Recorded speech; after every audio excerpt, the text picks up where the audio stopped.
former police officer, I believe that the prohibition of marijuana is one of the most ridiculous abuses of our allocation of police staff and money that we could possibly have.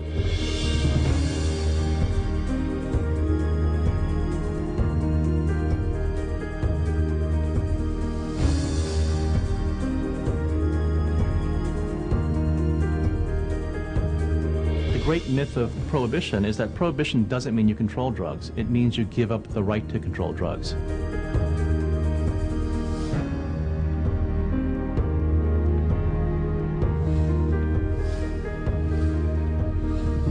Of course, I don't want to find marijuana in my daughter's room, but I'd certainly not want to see her arrested and with a criminal record the rest of her life.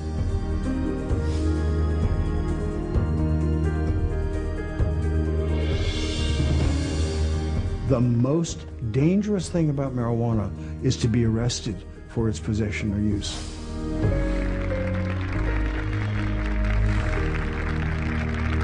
Welcome to the program. I'm Rick Steves, travel writer and your host. I've found that challenging one's own preconceived notions and engaging in open and honest conversations with others is one of the beauties of travel. In fact, it's fundamental to good travel. Today, I'll take you and our studio audience on a guided tour through the history of this country's marijuana laws. Along the way, we'll learn about the fascinating people and events that are responsible for the marijuana laws we live with today. We'll also hear from scientists and doctors, police officers and judges, and people just like you who are questioning whether those laws are working for us or actually working against us. I've been a medical marijuana patient for about 2.5 months now. I started using it because of the effects I was having from my chemotherapy and my surgery after my ovarian cancer was diagnosed. I have not taken any opiates in over 2 months. I haven't taken any of their prescribed anti-nausea drugs. Since I've been in chemotherapy, I've had chemo nurses who've asked me, that I've told that I was a medical marijuana patient, and have asked me for information because they've had other patients ask them and they have no information. I think there's a lot of fear among the medical community. I think there's a lot of misinformation. And it's, because it is the drug war. And a lot of people are just scared of touching it, just want to, distance themselves as much as possible from it just because of the legal issues.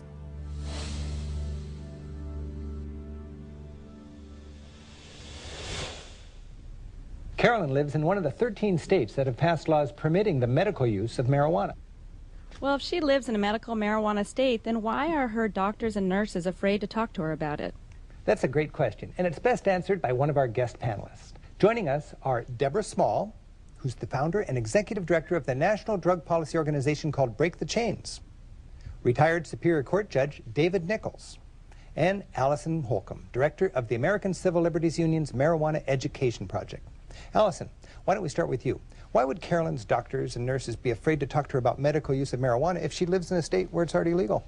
The short answer, Rick, is the federal government. There are now 13 states that have passed medical marijuana laws, but the federal government doesn't recognize them. In those states, patients that want to use medical marijuana are threatened and harassed by the federal government, and the doctors that would authorize it for them are too scared to.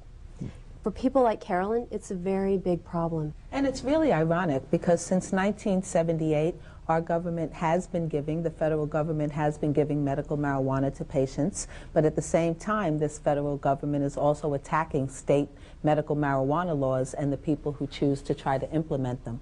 It's an incredible hypocrisy that's caused great hardship on a number of people around the country. Federal drug marijuana laws are not based on science. It's intentional government ignorance, I think, put out there. And Dr. Lyle Craker from the University of Massachusetts at Amherst is involved in a long legal hassle. I finally got a decision allowing him to proceed with his research, but the Drug Enforcement Administration continues to stonewall the research. We visited Professor Craker, the man at the center of this controversy. My name is Lyle Craker. I'm a professor at the Department of Plant and Soil Sciences in the University of Massachusetts. Our primary research and educational outreach is in medicinal plants. One of the key plants that we've been working with is black cohosh. Currently, this plant is collected in the Appalachian region and sold commercially as a dietary supplement.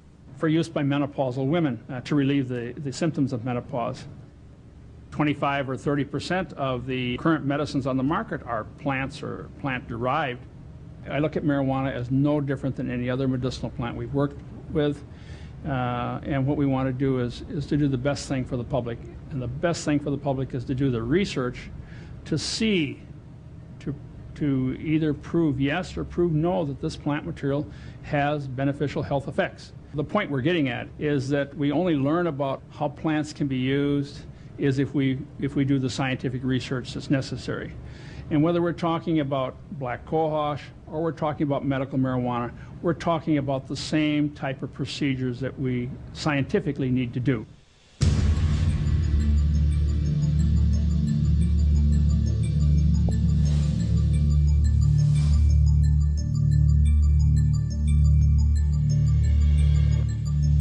The first law governing marijuana required all farmers in the Virginia colony to actually grow hemp, the fiber produced by the marijuana plant. Hemp was valuable because you could use its fibers for rope and canvas, its seeds for soap and lamp oil. Most of the sails and ropes on colonial ships were made from hemp, as were many of the colonists' clothing, maps, and even Bibles. Both the Declaration of Independence and the United States Constitution were written on hemp parchment. In 1850, marijuana is put in the U.S. Pharmacopoeia. Doctors are using and prescribing marijuana in the United States beginning in the 1850s. It is sold by the legitimate drug companies. And marijuana policy remained that way for almost a century. Then along came Harry J. Anslinger. He earned his living chasing rum runners during Prohibition. He became commissioner of the Federal Bureau of Narcotics in 1930. At that time, it was becoming apparent that Prohibition was losing public support, and Anslinger shifted his focus from alcohol to marijuana. Anslinger utilized the press, whipping up public hysteria with exaggerated claims of the evils of the devil weed. There's no doubt, I think, when you look at this history, that the enactment of marijuana prohibition, both at the state level and then at the national level, was not based on science at all.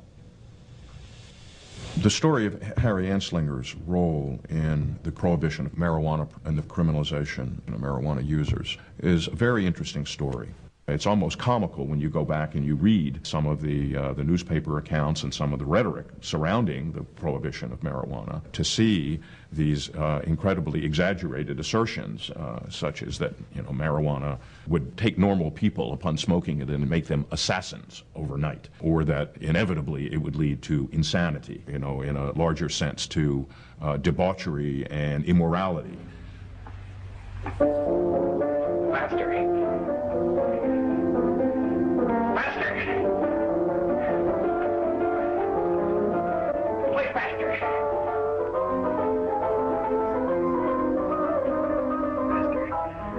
What Anslinger did is basically sort of assemble all these forces and kind of harness all this energy against marijuana as the assassin of youth and use it as the tool for promoting the adoption of the Uniform Narcotic Drug Act. And it worked. A few years later, Anslinger would achieve his ultimate goal, the passage of the Marijuana Tax Act of 1937. New immigrant populations were changing the face of American society, and alcohol prohibition had given rise to organized crime and increased violence. Anslinger played the race card and the fear card, as politicians so often have in America, and it worked.